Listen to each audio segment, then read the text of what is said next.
50 Richi road, বালিগঞ্জের বুকের মধ্যে লুকিয়ে থাকা এক টুকরো গল্পের ঠিকানা। সেখানে সৌভিকের বিকেলগুলো কাটত হাসি, আড্ডা আর গানে। কবি সৌভিক বন্দ্যোপাধ্যায়ের টুকরো স্মৃতিগুলো এখানকার দেয়ালগুলোই লুকিয়ে আছে। তার কবিতায় তাই ফিরে ফিরে এসেছে 50 রিচি রোড।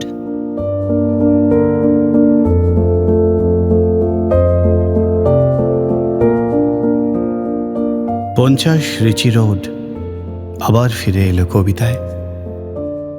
আবার সিঁড়ির বাঁকে ফিরে এলো পুরনো অ্যান্থেম। প্রেমিকারা বন্ধু হয়ে গিয়েছিল যে ঘরে, সেখানে বৃষ্টি চিহ্ন এঁকে দিয়ে গেল হাওয়া। কলকাতে টান দিয়ে গান গেয়ে উঠল সেই সব বাউল ফকিরেরা, যারা সোনাঝুরি হয়ে গেছে বহুকাল আগে। বারান্দায় হাত নেড়ে কাছে ডেকে নিল ছায়া, আর প্রকাশ কর্মকারের নূরেরা দুলে উঠল দেয়ালে দেয়ালে। সোরবন থেকে ছাদে নেমে এলো এয়ারপ্লেন। কোথাও হেসে উঠল কবেকার চেরি যুবতীরা, আর 90 দশকের বান্ধবী দুঃখ লুটিয়ে দিল আঁচলে। দক্ষিণ থেকে উত্তরে বিদ্যুৎ চমকে উঠল, যেন আকাশে উড়ে গেল টেবিল, চেয়ার, গেলাস। বাগানে শুরু হলো পার্টি, যা শেষ হয়নি কখনো।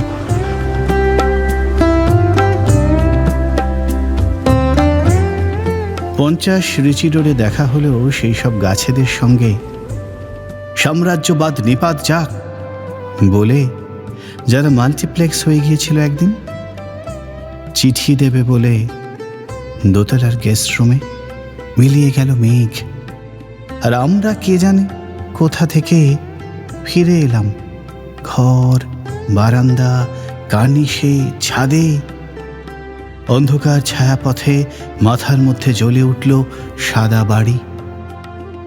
রিচি রোড থেকে আমরা সবাই দল বেঁধে বেরিয়ে পড়লাম আবার 50 রিচি রোডে মিশে যাব বলে।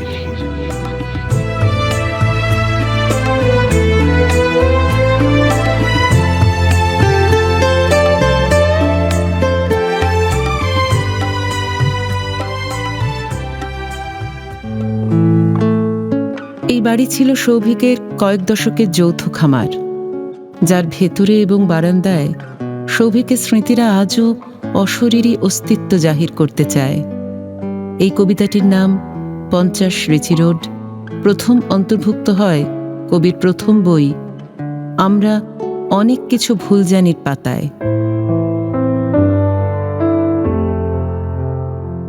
50 রিচি রোডে প্রতিদিন বসন্ত, পাখিদের গান, লাল নীল আলো জলে সন্ধ্যায়, সাবেককালীন দেওয়ালে ঝুলে পেন্টিং, বাউল হাওয়ায় উড়ে আসে রাঙামাটি, তেতলার গাছ ঘেঁষা ঘরে। 50 রিচি রোডে অবারিত দ্বার সকলের, সোফায় হেলান দেয় নেশা। এ বাড়ির ঘুম আসে দেরিতে, জানলায় চাঁদ এসে গান গায়। নদী ভরা ঢেউ বোঝে না তো কেউ।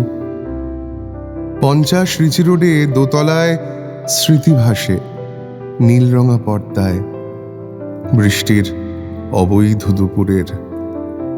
সিঁড়ির বাঁকানো পথ পেরিয়ে কলকাতা চলে যায় প্যারিসে, বালিগঞ্জ মিশে গিয়ে বরদয়।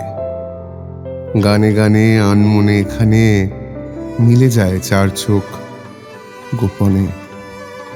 কবিতায় কবিতায় বয়ে যায় 50 রিচি রোডে সন্ধ্যা। আসলে তো এবারের ঠিকানা 50 রিচি রোড নয়। এইসব ব্যাচেলার বাড়িরা বোহেমিয়া লিখে ঠিকানায়।